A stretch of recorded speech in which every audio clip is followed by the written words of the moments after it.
নমস্কার, তোমাদের সবাইকে সানা স্মাইল এডুকেশন সেন্টারে স্বাগত জানিয়ে আজকের ক্লাসটি শুরু করছি। আজকে তোমাদের সঙ্গে আলোচনা করব তোমরা যারা সপ্তম শ্রেণীর দ্বিতীয় পর্যায়ক্রমিক মূল্যায়ন পরীক্ষা দেবে তোমাদের জন্য রায় ও মার্টিন প্রশ্ন বিচিত্রা থেকে আজকে সমাধান করব সপ্তম শ্রেণীর বাংলা বিষয়ে মডেল নাম্বার 4 অর্থাৎ 4 নম্বরের স্কুলের যে সমস্ত ছোট ও বড় প্রশ্নগুলি আছে তার সমস্ত প্রশ্নের উত্তরের সমাধান করে দেখাবো। চলো দেরি না করে মূল বিষয়ে যাওয়া যাক। দেখো, প্রথমে আছে কি সঠিক উত্তরটি বেছে নিয়ে লেখো। একে আছে চৈরবেতি শব্দের অর্থ, উত্তরটা হবে এগিয়ে যাও, অপশন খ। দিয়ে দেখো দেবদূত মঞ্চ আলো করে দাঁড়িয়ে আছেন, এখানে দেবদূত কে, উত্তরটা হবে নেতাজি, অপশন খ। পরবর্তী প্রশ্ন দেখো 3 দাগের ভালো কথা শুনি যেই চটপট লিখি তাই কি লেখা হয়, উত্তরটা লিখবে অপশন ক ফরিদা ঠ্যাং। 4 দেখো ঠাকুমা গল্প শোনায় কাকে, নাতনিকে, অপশন ক। 5 দেখো স্মরণীয় কি ধরনের শব্দ, উত্তরটা হবে যৌগিক, অপশন ক। 6 দেখো সঠিক বানানটি হলো, উত্তরটা হবে সম্বোধন, অপশন ক।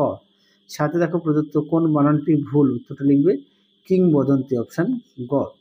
8 দেখো দুমদাম কি ধরনের শব্দ, উত্তরটা লিখবে ধনাত্মক শব্দ, অপশন ক।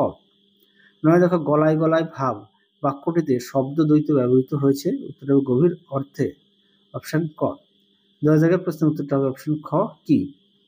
11 দাগের প্রশ্নের উত্তরটা হবে হাসাহাসি, অপশন খ। তারপরে দেখো 12 দাগ কি আছে, ঝনঝন শব্দটি একটি ধনাত্মক শব্দ, অপশন ক। এবার দেখো 2 দাগের কি আছে, চিতাবাঘের গতিবেগ কত, উত্তরটা লিখবে ঘন্টায় 36 মাইল। দিয়ে দেখো মেঘচোর গল্পে পুরন্দর কর্তৃক সৃষ্ট অ্যালয়টি কি দিয়ে তৈরি, উত্তরটা লিখবে একাধিক ধাতু দিয়ে তৈরি ধাতু সংকর। 3 দেখো জায়গাটির নাম ছিল কি, উত্তরটা লিখবে ব্রিডেন স্ট্রিটের কাছে সরকার বাগানে। 4 দেখো আমার সোনার বাংলা গানটিতে কোন বাংলা মাসের উল্লেখ আছে, উত্তরটা লিখবে ফাল্গুন ও অগ্রহায়ণ মাসের।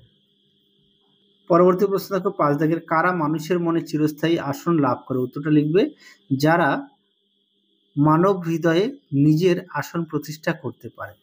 6 দেখো কাল নদী জলে কাদের নাম ভেসে যায়, উত্তরটা লিখবে সাম্রাজ্য লোভী শাসকদের। পরবর্তী দেখো 7 দাগের বর্ষায় কে বিদ্রোহ করে, উত্তরটা লিখবে মজা নদী। 8 দেখো অরণি কি, উত্তরটা লিখবে চকমকি পাথর। 9 দেখো মজা নদীর বিদ্রোহ করার কারণ কি, দেখো প্রশ্ন উত্তর। দেখো উত্তরটি তোমরা অবশ্যই পড়ে নিয়ে লিখবে, এখান থেকে এই পর্যন্ত লিখবে। পরবর্তী প্রশ্ন দেখো কি আছে,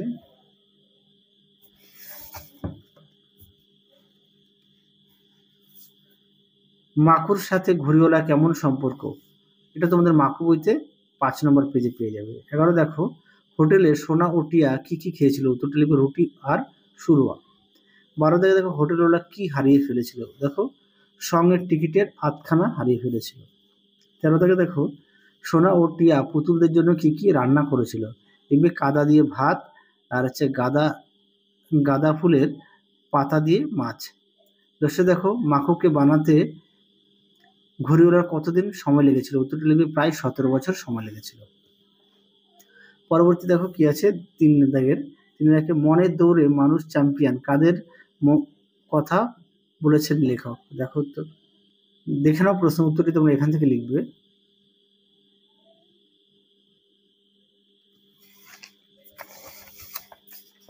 এই পর্যন্ত উত্তরটি লিখবে। পরবর্তী প্রশ্ন দেখো 3-2 মেঘচোর গল্পটি অবলম্বনে অসীমা চরিত্রের সম্বন্ধে তোমার মতামত জানাও, দেখো প্রশ্ন উত্তর। দেখে নাও প্রশ্ন উত্তরটি, দেখে নাও, এই পর্যন্ত লিখবে। পরবর্তী দেখো কি আছে 3 দাগের, সন্ধ্যা সেখানে জড়ো করে জনমত, সেখানে বলতে কোথাকার কথা বলা হচ্ছে, উত্তরটা লিখবে বুড়ো বটতলা। সেখানে কিভাবে জনমত জড়ো হয়, দেখো উত্তর। দেখে নাও উত্তরটি এখান থেকে এই পর্যন্ত লিখবে। পরবর্তী দেখো 3-4 কি আছে, কাল থেকে মনে মোর লেগে আছে খটকা, কি খটকা লেগে আছে তা কিভাবে দূর হবে, দেখে নাও প্রশ্নের উত্তর। দেখে নাও উত্তরটি এখান থেকে এই পর্যন্ত লিখবে।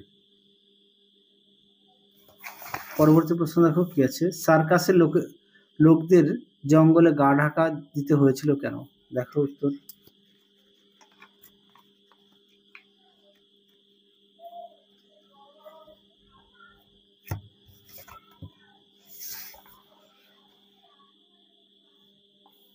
তোর উত্তরটি এটা লিখবে, হ্যাঁ, এর মধ্যে পেয়ে যাবে। দেখো গা ঢাকা দিয়েছিল, এখান থেকে এই পর্যন্ত লিখবে। তোমাদের আগের ভিডিওতে আমরা সাজেশন দেওয়া আছে সেকেন্ড ইউনিট টেস্টে, তোমরা যারা এখনো দেখোনি আমাদের প্লে লিস্টে গেলে পেয়ে যাবে। 6 দেখো, হোটেল বলে হোটেলটির বর্ণনা দাও। দেখো উত্তরটি এখান থেকে এই পর্যন্ত তোমরা লিখবে। তারপরে দেখো রচনা দেওয়া আছে, এই রচনাগুলো তোমাদের আগের ভিডিওতে আমরা দেখানো আছে, তোমরা যারা এখনো দেখোনি আমাদের প্লে লিস্টে গেলে পেয়ে যাবে। তাহলে চলো আজকের মতো এখানেই সমাপ্ত করছি, আবার দেখা হবে খুব শীঘ্রই তোমাদের পরবর্তী ভিডিওতে। তোমরা সবাই সুস্থ থেকো, ভালো থেকো, আজকের মতো টাটা।